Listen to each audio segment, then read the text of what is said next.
Bonjour à vous tous. Nous voilà de nouveau avec Homme, connais-toi toi-même.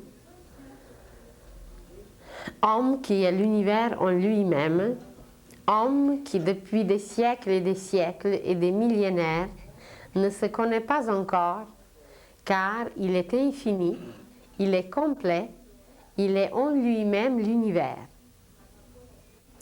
La dernière fois, nous avons parlé comment l'homme était lié à la terre, comment il s'est développé à travers les réincarnations de la terre.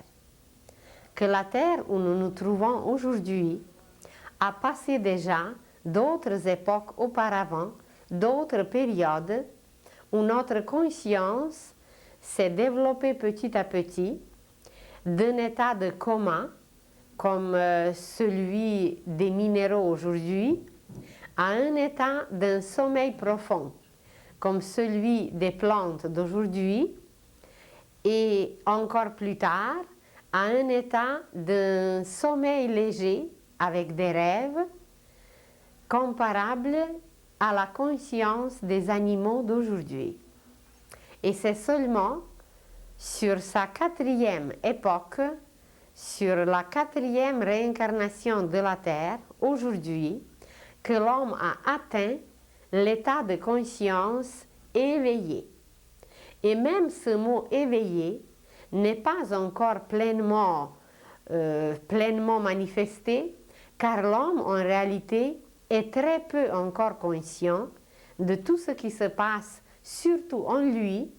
Sa conscience est centrée, concentrée sur l'extérieur davantage et non sur son intérieur. Mais présentement, la Terre termine un très long cycle pendant lequel, justement, notre conscience s'est extériorisée et maintenant, on va l'intérioriser. Car l'homme entre, après une longue période d'involution, il entre dans l'évolution. Et pendant cette période d'évolution, l'homme va se rapprocher de son intérieur, il va le connaître et il va utiliser le potentiel extraordinaire qui est en lui pour bâtir, pour construire et pour créer.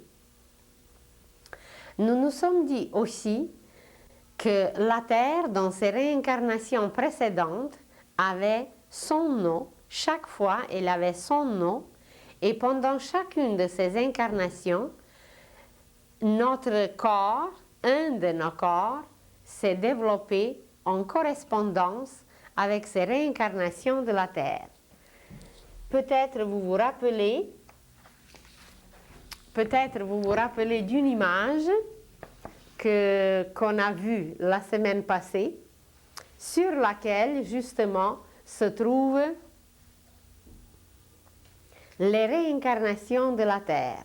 La première s'appelait l'ancien Saturne, où a commencé à se développer notre corps physique.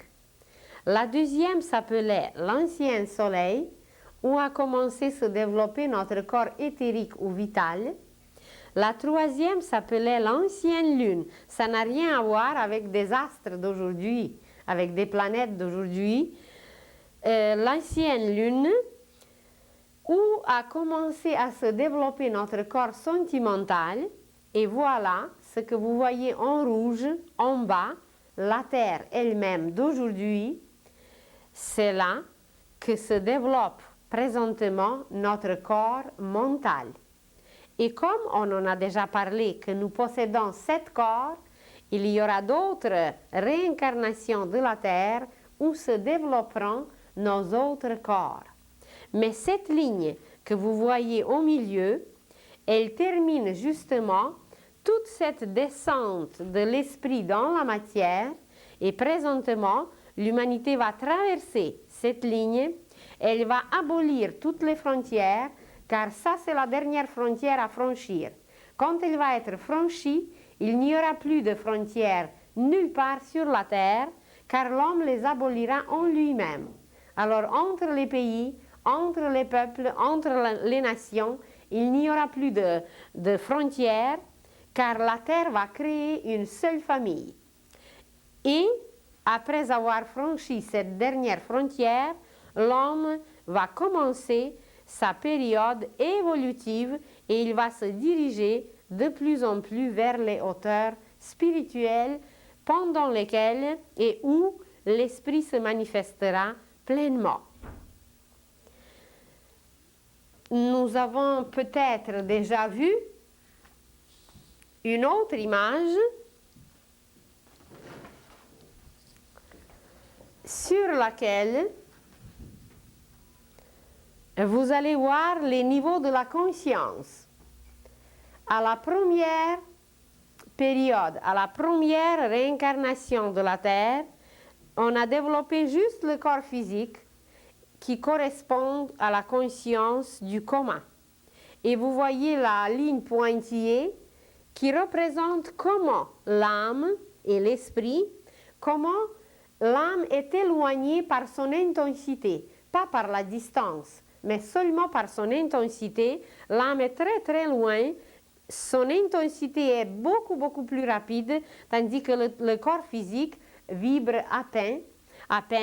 Le corps physique reste dans cet état du coma, dans cet état minéral.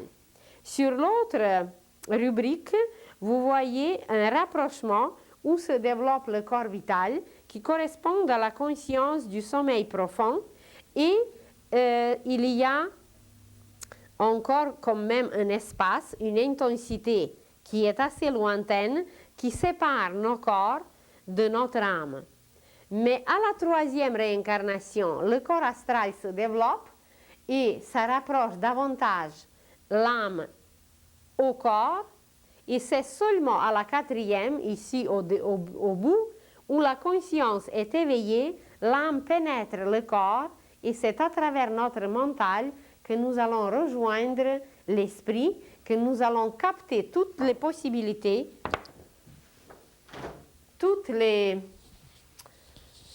ses capacités, tout son potentiel et nous allons le manifester ici, dans la matière, sur la terre. Nous nous sommes dit aussi que chaque incarnation de la terre est composée des époques. Et un cercle que vous avez vu, qui représente la terre aujourd'hui, ce cercle est composé de 7 petits cercles qui représentent 7 époques. Elles s'appellent comme ça, ce sont les époques. Et la première époque de notre terre, de la réincarnation présente de la terre, elle s'appelait l'époque polaire. L'époque polaire où la terre présente était en formation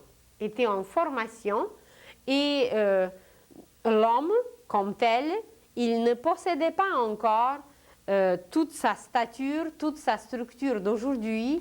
Il était en état de descendre dans la matière, sur la planète, mais son corps physique n'était pas encore organisé comme présentement. À l'époque hyperboréenne, à la deuxième époque, la Terre était encore en train de se former et l'homme ne pouvait pas encore complètement pénétrer la matière, complètement vivre sur la Terre comme aujourd'hui. Il vivait plutôt sur un autre plan. Après l'époque hyperboréenne, c'était l'époque lémurienne où pour la première fois, l'homme a commencé à marcher sur le sol. L'homme a commencé à apercevoir son corps qui était formé physiquement, le système osseux, les systèmes que nous possédons aujourd'hui étaient déjà formés, mais pas l'opacité, mais la dureté, la stabilité même de notre système osseux n'était pas encore au point. Au début de l'époque lémurienne, l'homme était encore, on pourrait le comparer aujourd'hui avec un état gélatineux. Il n'était pas encore complètement solide, car surtout le système musculaire et le système osseux étaient en train de se solidifier. Alors seulement à la moitié de cette époque lémurienne, l'homme a pris pleinement la maîtrise de son corps physique et l'homme a commencé à marcher sur la terre comme un enfant qui commence à marcher aujourd'hui sur la terre après un certain temps. Et vous le savez, comment ça marche quand un enfant se forme au sein de sa mère. Eh bien, les époques précédentes, c'était un peu comme la formation d'un enfant. L'homme était en train de se former. Et cette structure de l'homme, donc, n'était pas encore solide, exactement comme c'est dans le cas d'un fœtus. Et seulement à l'époque lémurienne, on peut dire que l'humanité était née. Elle est descendue complètement sur la terre. L'humanité a pris la maîtrise de son corps physique. Elle a commencé à marcher. Elle a commencé à manger. Et comme nous avons parlé, je crois, déjà de l'alimentation, on en a dit qu'au début, l'homme, avec son système digestif, il ne pouvait pas encore absorber des aliments solides. Il se nourrissait des éléments qui se trouvaient dans l'atmosphère et ces éléments étaient décrits dans l'histoire comme la manne céleste. C'étaient des éléments qui pénétraient son corps au complet, qui étaient absorbés par la surface de tout son corps et c'était des matières nutritives qui le nourrissaient au début quand le système digestif n'était pas encore au point. La respiration se faisait aussi par le corps au complet et c'est à cette époque lémurienne qui durait des milliers et des milliers d'années où l'homme a commencé à utiliser ses 5 sens, où l'homme a commencé à manger, d'abord à boire et ensuite à manger, où l'homme a commencé à marcher, où l'homme a commencé à apprendre. Auparavant, nous étions comme dans un état comme un enfant au sein de sa mère où on n'était vraiment pas né sur la terre, sur la matière, on était au sein de la mère divine, on était au sein de la mère universelle. Et depuis cette époque lémurienne, l'homme acquiert des connaissances, l'homme commence à bâtir sur la terre, à se bâtir lui-même de plus en plus consciemment, où il utilise ces 5 sens qui sont liés à l'analyse. Mais l'analyse par la suite, à travers ces 5 sens, à une époque plus ultérieure, à l'époque atlantéenne, cette analyse de l'époque lémurienne, elle a pu se manifester comme une synthèse. Tout ce que l'homme a pu étudier, tout ce que l'homme a pu apprendre, tout ce que l'homme a pu compter, utiliser, examiner, modeler, façonner, à cette époque atlantéenne, la conscience s'éveille davantage, s'approfondit davantage, car l'homme est devenu capable de faire une synthèse. Mais même à cette époque atlantéenne, la synthèse n'était pas encore mentale comme nous l'avons aujourd'hui, mais cette synthèse était plutôt ressentie. L'homme la ressentait par ses sentiments et imaginez que l'homme qui avait déjà l'oreille, il n'était pas encore capable à l'époque lémurienne d'entendre par exemple des sons. Il les percevait, mais par une perception intérieure. C'est seulement à l'époque atlantéenne que l'oreille de l'homme est devenue capable de capter les ondes sonores. Et à partir de cette époque, il y avait un équilibre qui s'est installé dans l'homme, car dans l'oreille est caché l'équilibre. Et c'est depuis cette époque atlantéenne que l'homme se sent vraiment sur la terre équilibré. Et comme la tâche de l'Occident était de travailler la matière, d'analyser la matière, à partir de cette époque atlantéenne, où l'homme a gardé encore une voyance intérieure, où l'homme était encore lié avec les esprits de la nature, où l'homme pouvait voyager facilement dans l'espace. À partir de cette époque, cette voyance intérieure a commencé à s'effacer. à s'effacer pour qu'il oublie un peu sa patrie divine, sa patrie d'où il venait, où il voulait retourner toujours avec une hâte. Alors, à partir de cette époque atlantéenne, cette voyance, cette clairvoyance intérieure a commencé à s'effacer. Et voilà, après plusieurs déluges qui se sont passés à cette époque, l'homme qui compose aujourd'hui époque arienne, il a complètement perdu cette clairvoyance atlantéenne qui était une clairvoyance nocturne, il l'a complètement perdue et il est capable aujourd'hui d'analyse et de synthèse, mais cette analyse et cette synthèse sont mentales. L'homme de l'époque arienne, c'est un homme intellectuel, c'est un homme qui utilise pleinement son intellect. Pour quel but?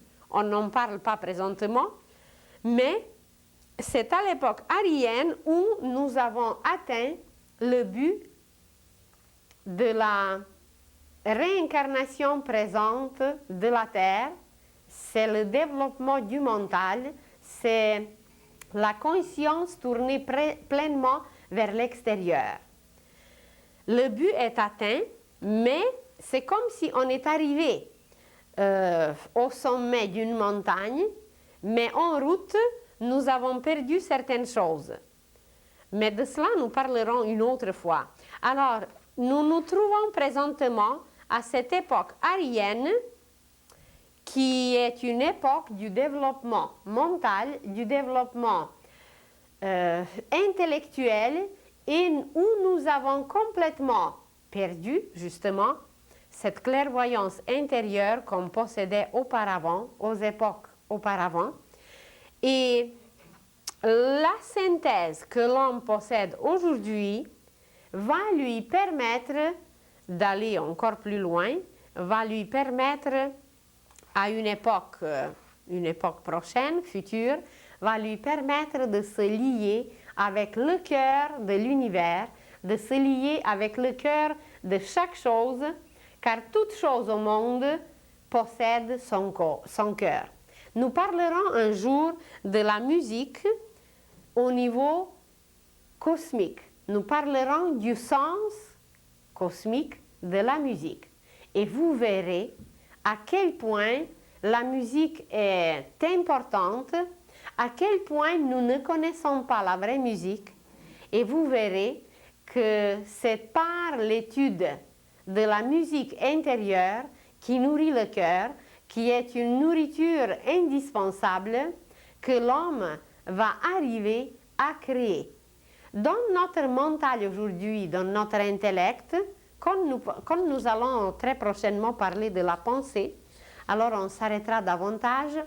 Comment nous sommes dans notre mental bruyant. Nous n'avons aucune musicalité intérieure. Notre mental fait constamment des bruits.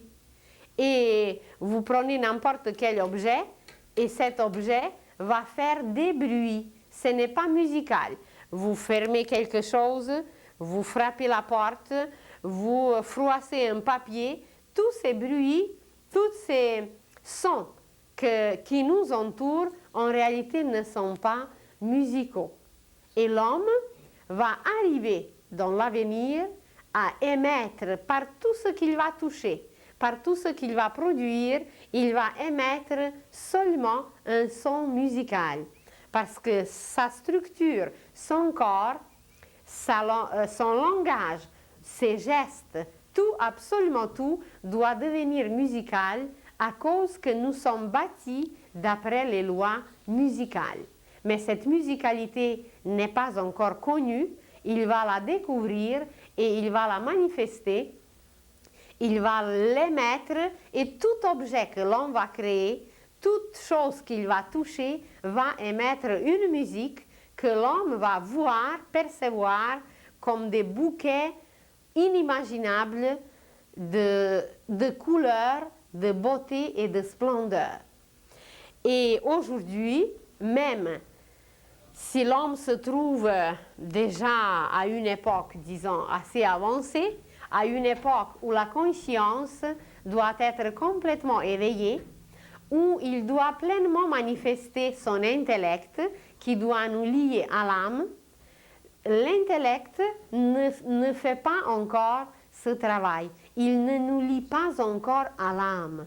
Et quand nous allons parler de la méditation, vous allez voir que l'intellect, c'est un appareil extraordinaire et cet appareil n'est pas utilisé aujourd'hui comme il devrait, car c'est par l'intellect que nous devons nous lier, que nous devons capter de notre âme son plus grand génie, ses plus grandes capacités, car elle connaît tout. Et nous allons devenir omniscients dès que notre intellect va accomplir sa tâche, dès qu'il va nous rattacher à l'âme, dès qu'il va utiliser la synthèse comme un tremplin pour rejoindre des sphères supérieures.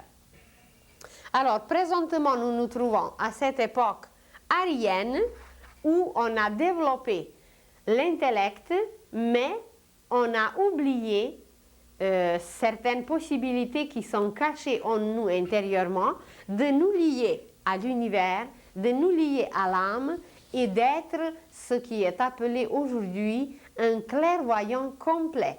Car tous les appareils, nous les possédons, mais ces appareils ne sont pas utilisés. C'est comme si vous avez chez vous plein d'appareils, toutes sortes d'appareils, les meilleurs ordinateurs, mais dès que ces appareils ne sont pas branchés, vous ne pouvez pas les utiliser. Alors nous représentons à peu près quelque chose de semblable, ou imaginez un musicien qui a chez lui plein d'instruments de musique.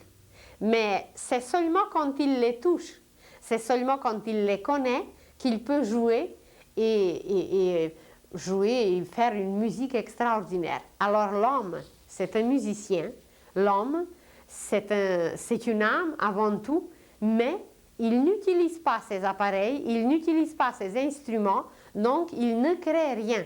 Car par cette utilisation de ces instruments, il va commencer à créer. Et par la suite, l'homme va entrer dans une autre époque où il va manifester l'âme, où il va manifester une autre conscience, et par la suite encore la terre. La terre d'aujourd'hui, elle va avoir encore un autre petit cercle, une autre petite époque qui va durer des milliers d'années évidemment, et de cette façon, tout le cercle de la terre va être terminé. L'image que vous voyez, il correspond à un chandelier juif. Le chandelier juif a 7 parties, a 7 chandelles, et que voilà, ces époques que vous voyez ici sont présentées justement par un chandelier juif.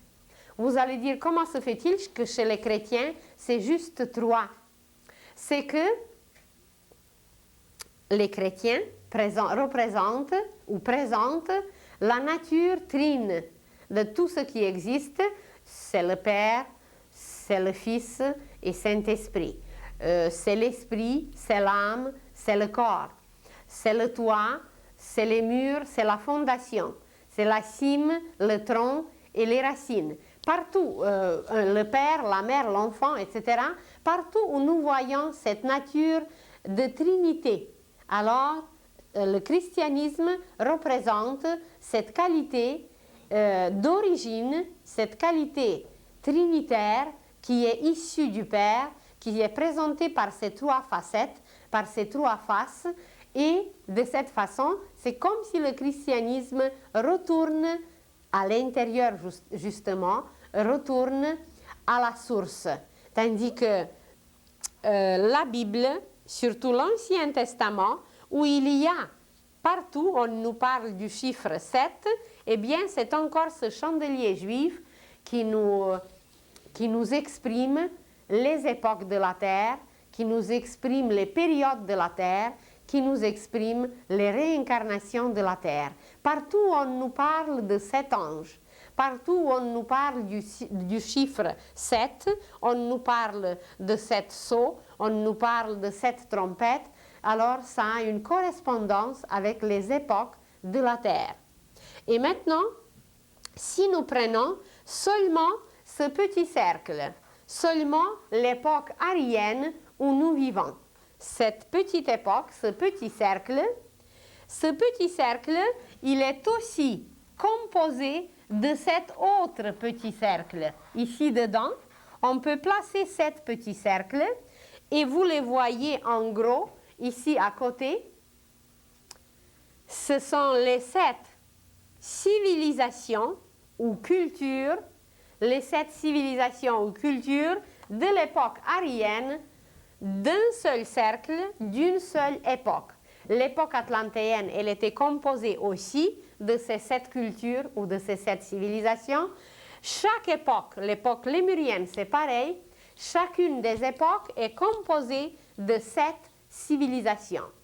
Quand l'Atlantide s'est écroulée, ou d'ailleurs avant qu'elle s'écroule, avant que l'Atlantide s'est écroulée, une partie de l'humanité atlantéenne qui a bien travaillé, qui a bien avancé, qui était prête à commencer une autre époque, cette partie était guidée ailleurs pour qu'elle devienne l'origine d'une époque future.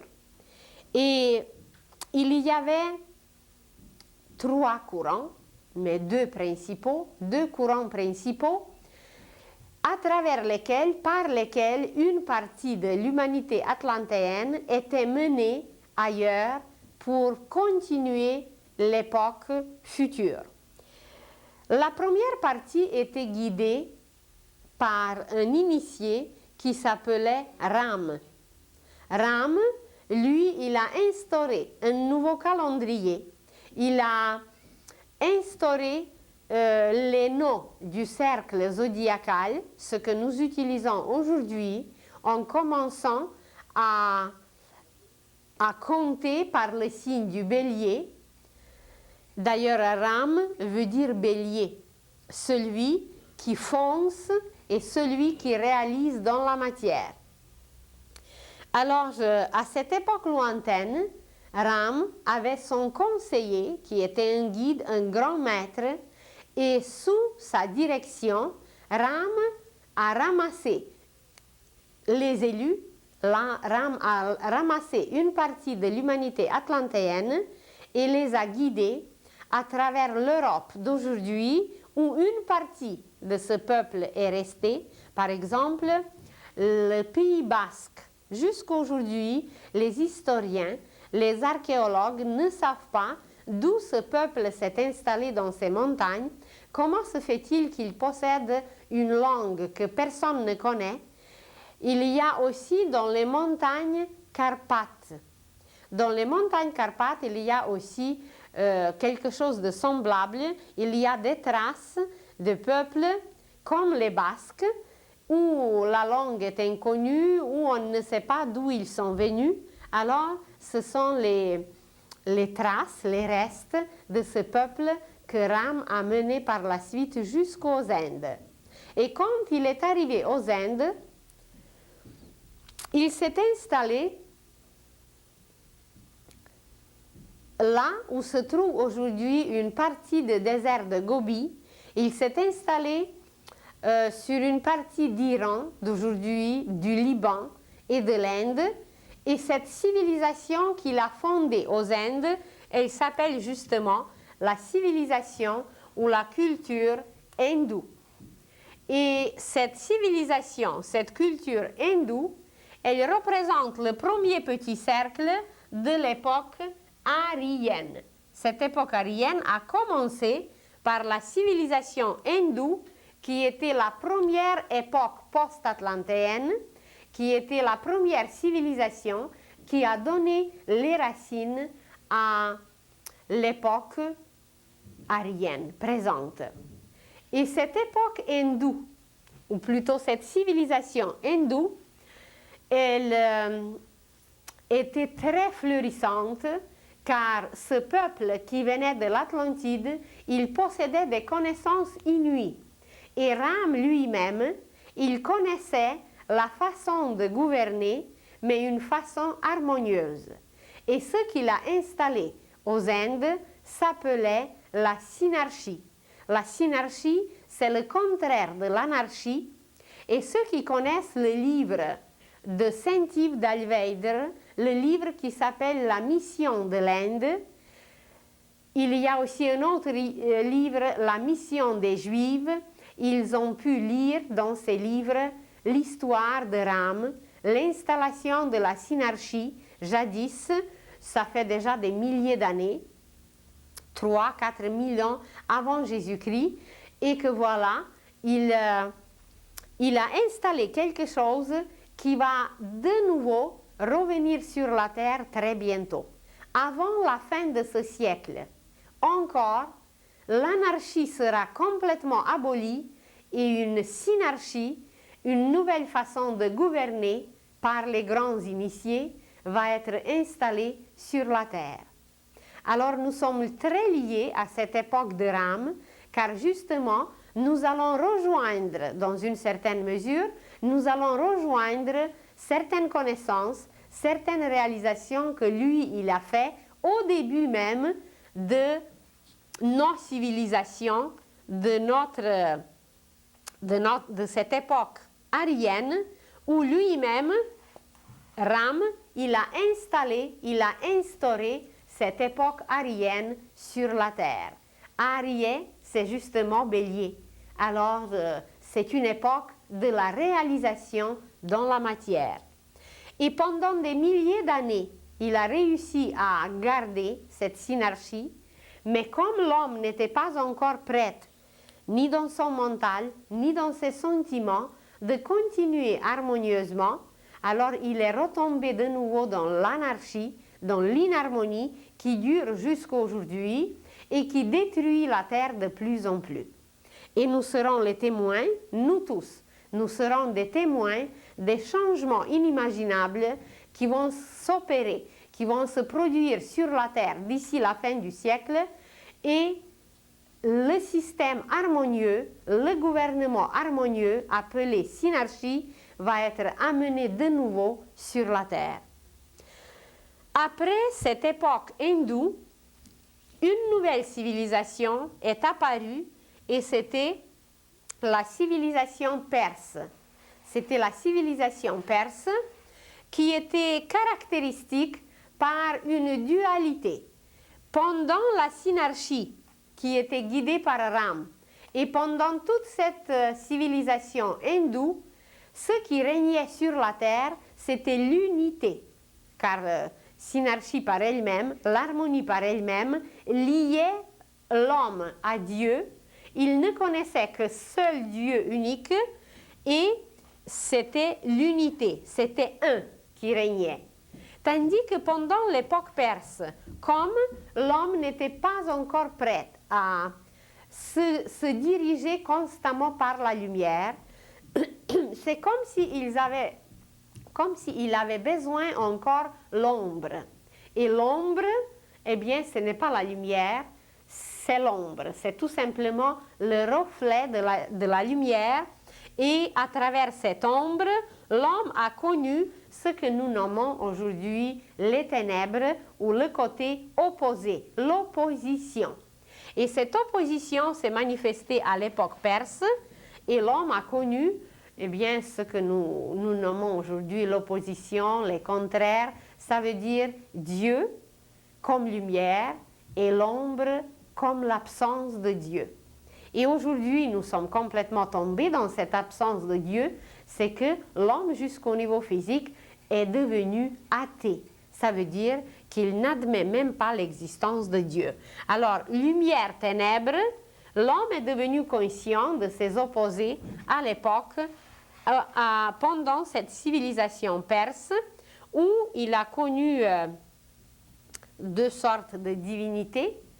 C'était Hormuzd, qui était la divinité de lumière, et Ahriman, qui était la divinité des ténèbres. Alors, tous nos opposés, tous nos contraires conscients proviennent surtout de cette époque perse où l'homme est devenu conscient du bien et du mal, des opposés, des contraires, des pôles opposés. Après cette civilisation perse qui était caractérisée par la dualité, par le deux, ça veut dire deux opposés, lumière-ténèbres, plus, moins, etc., à l'époque égyptienne, qui était la troisième époque. La troisième époque, en Égypte, se sont réfugiés une autre partie ou d'autres représentants qui ont quitté l'Atlantide. Une vague, un courant de la population atlantéenne était guidé en Égypte. Et c'est en Égypte que les grands initiés qui possédaient des connaissances inouïes se sont installés, et c'est là que jusqu'aujourd'hui nous avons les témoignages de leurs connaissances, de leurs notions qu'ils possédaient, par exemple la structure des pyramides. L'homme moderne n'a pas réussi de pénétrer dans le mystère de la pyramide. L'homme moderne, qui possède tant de moyens, n'a pas pénétré dans le mystère des sphinx. Sans parler qu'on n'a aucune idée qu'est-ce que c'était la momification des corps humains. Pourquoi on faisait la momification des corps? Comment on la faisait? Il y avait toute une science, toute une thérapie aromatique. Des arômes, des plantes étaient utilisés comme une thérapie. Alors l'homme moderne ne possède pas du tout ces notions extraordinaires que les initiés égyptiens ont apportées de l'Atlantide, ou plutôt les initiés atlantéens ont amené en Égypte. Et tous ces mystères égyptiens sont encore cachés jusqu'aujourd'hui, et même l'homme va découvrir bientôt que sous le sable de Sahara, il y a des endroits où ces anciens Atlantéens ont caché des appareils superbes. Ces appareils vont photographier l'aura humaine. Il y a des appareils antigravitationnels qu'un petit appareil d'une livre, de la pesanteur d'une livre, est capable de soulever des roches inimaginables. Alors toutes ces merveilles sont cachées parce que si l'homme moderne, si l'homme d'aujourd'hui avait l'accès à ces appareils, il va les utiliser pour la destruction. Donc, par la sagesse divine, par les instructeurs de l'humanité qui dirigent toute la destinée de la Terre, tous ces appareils sont encore cachés. Nous ne pouvons pas les utiliser parce que nous les utiliserons pour le mal, pour la destruction. Seulement, quand l'homme atteindra la maîtrise, quand l'homme sera capable de les utiliser pour le bien, il va les découvrir automatiquement, car c'était fait, c'était préparé et c'était caché à sa disposition pour ses biens.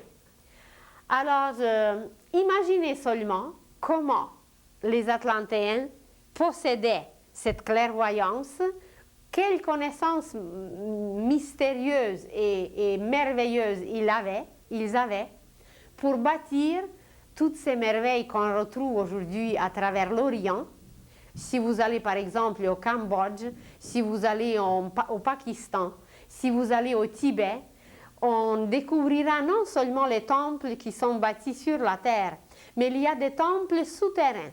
Il y a des tablettes, il y a des textes dont on n'a aucune idée de leur richesse, sans parler de tout ce qui est visible en Égypte, sans parler de tous ces mystères que l'homme moderne n'a pas réussi de pénétrer. Et c'est pourquoi, parce qu'il n'est pas lié avec le cœur de ces mystères. Quand il va se lier avec le cœur d'un arbre, quand il va se lier avec le cœur du sphinx, quand il va se lier avec le cœur d'une pyramide, eh bien, toute la structure mathématique, kabbalistique d'une pyramide lui sera révélée. Car c'est par ce lien qu'il va pénétrer, qu'il va voir clairement comment les pyramides étaient bâties. L'homme n'a aucune idée que les pyramides sont indestructibles. que même s'il se passe un tremblement de terre ou quoi que ce soit, il y a des pyramides qui sont bâties d'après les vraies lois cosmiques.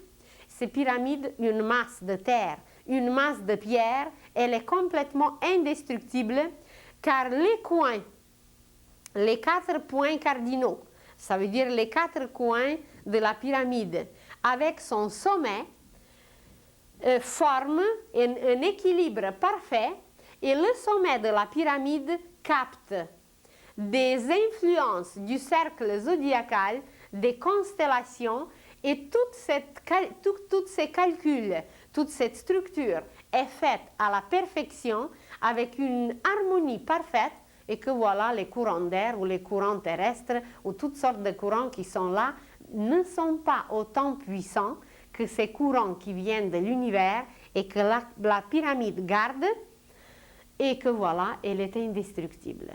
Vous allez demander qu'est-ce que c'est que des restes des pyramides ailleurs.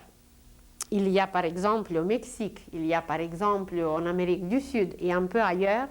Alors ce sont des restes d'autres civilisations encore précédentes, encore plus anciennes.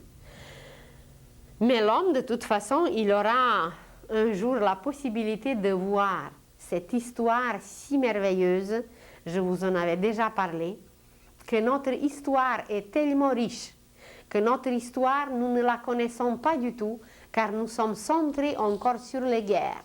Au lieu d'étudier notre vraie histoire par la clairvoyance, par la vision jusqu'au cœur des choses, l'homme ne s'intéresse pas encore à sa vraie histoire, à son histoire intérieure, où il est impliqué complètement. Alors il y a des merveilles parsemées sur la terre. Mais au lieu d'aller utiliser ces appareils merveilleux pour voir l'aura des humains, pour communiquer avec les plantes, pour utiliser les arômes et pour exterminer toutes les maladies, eh bien l'homme les accentue, l'homme les renforce par sa pensée inharmonieuse, par ses sentiments destructeurs. Et voilà, nous nous trouvons dans une situation déplorable aujourd'hui qui menace non seulement l'équilibre sur la Terre, mais qui menace l'équilibre dans le système solaire. Et après cette période merveilleuse, après cette civilisation extraordinaire, pleine de mystères, qui sont cachés jusqu'aujourd'hui pour nous-mêmes, en Égypte, l'homme, alors c'est juste pour relier avec les deux précédentes, on peut dire que l'Égypte était marquée par la Trinité.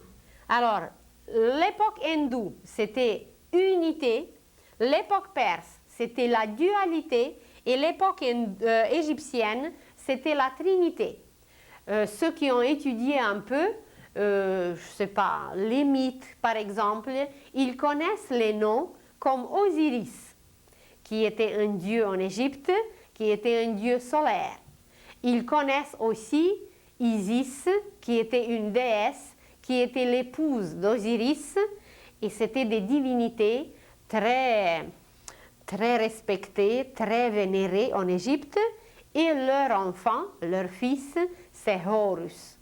Alors ensemble, Osiris, Isis et Horus représentent une trinité. Et quand on va vraiment savoir lire les fresques, les images,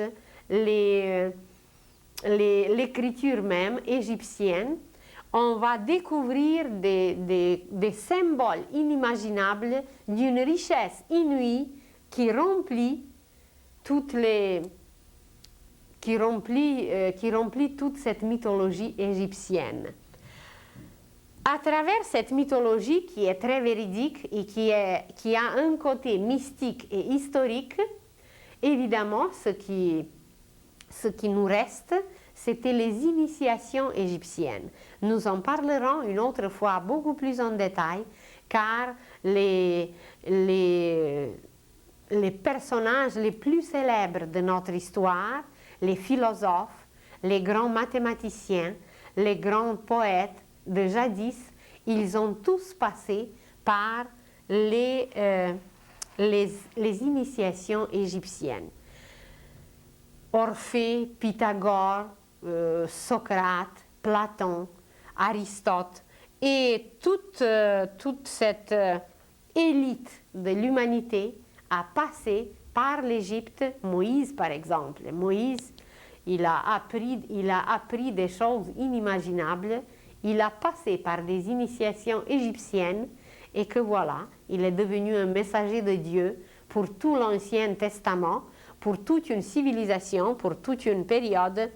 Il a accompli un rôle merveilleux après avoir passé ces initiations égyptiennes.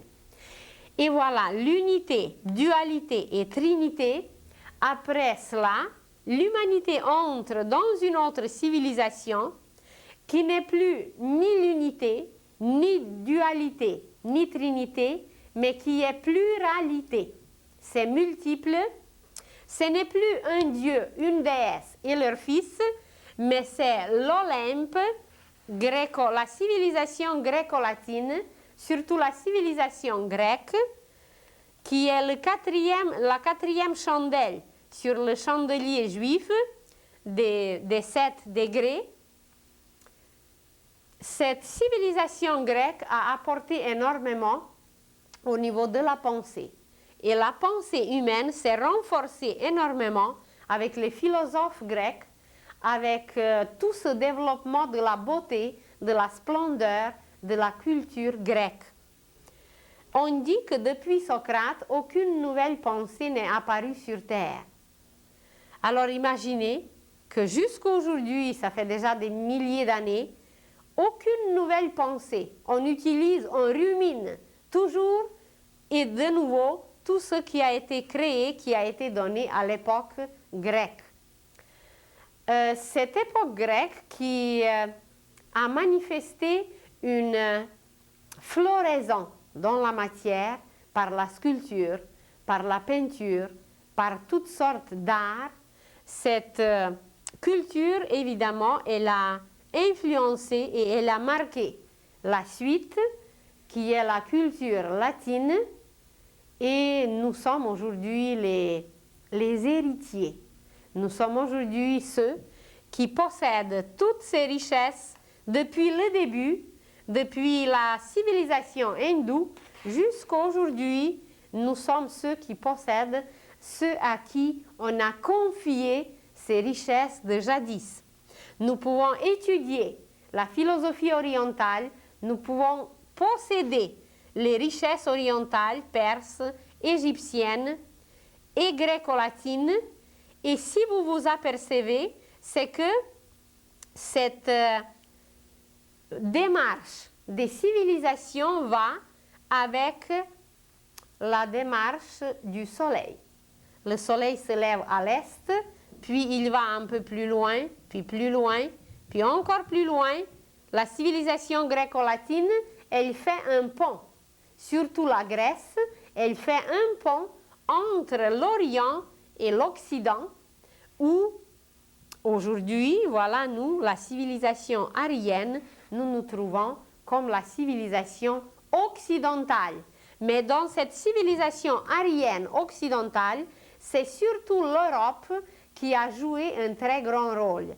Pendant la civilisation aryenne, l'Amérique a été découverte.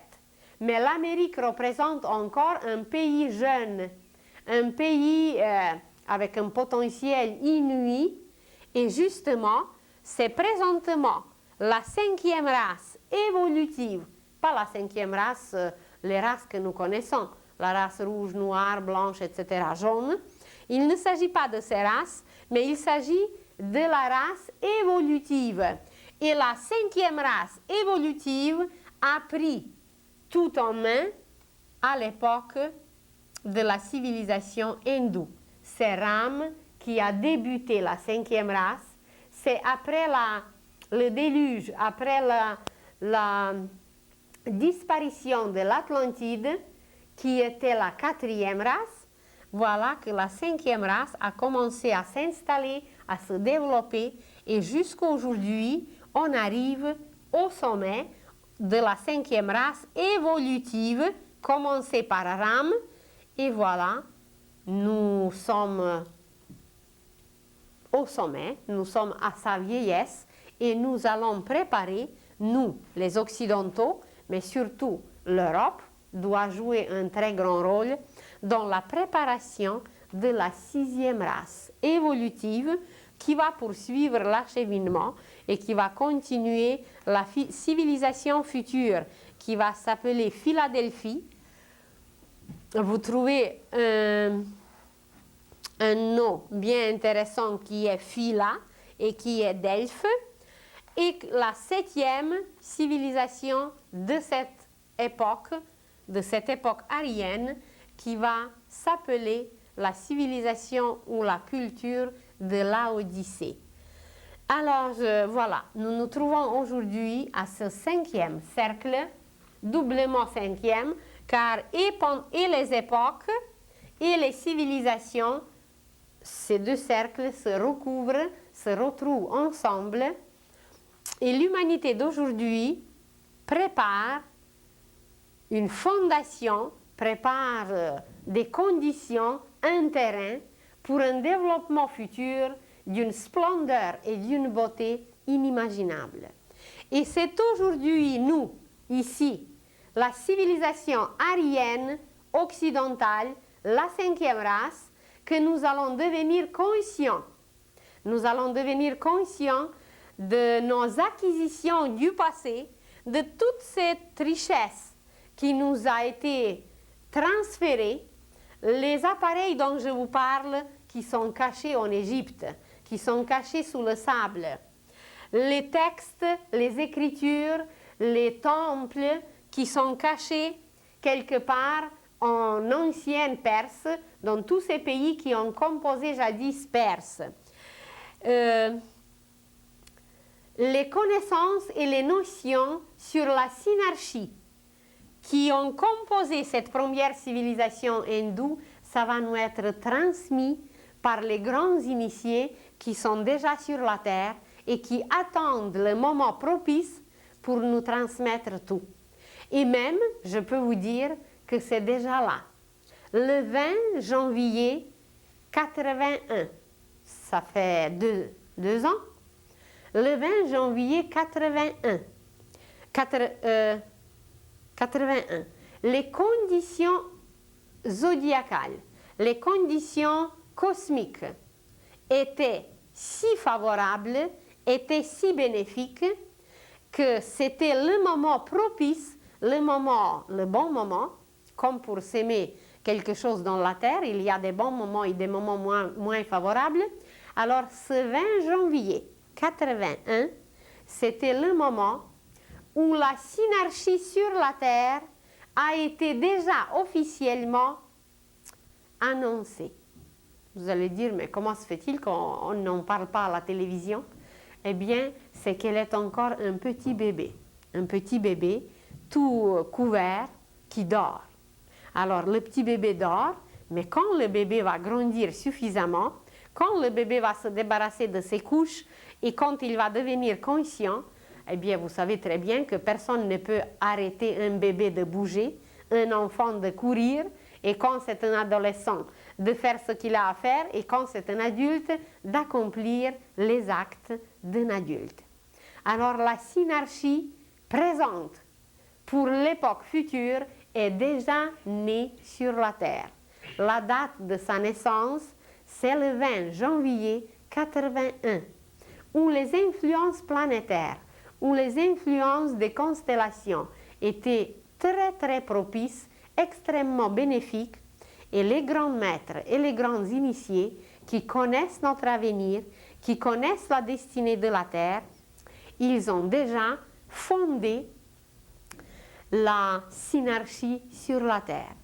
Il y a un pays où la synarchie se trouve, il y a un conseil qui régit ce bébé, qui s'occupe de ce bébé, de cette formation, mais pour l'instant, toutes ces choses doivent rester encore cachées, comme on cache un bébé. On ne l'expose pas au froid, on ne l'expose pas au soleil, on le met bien dans l'ombre, bien au chaud, voilà, pour qu'il reste, pour qu'il dort.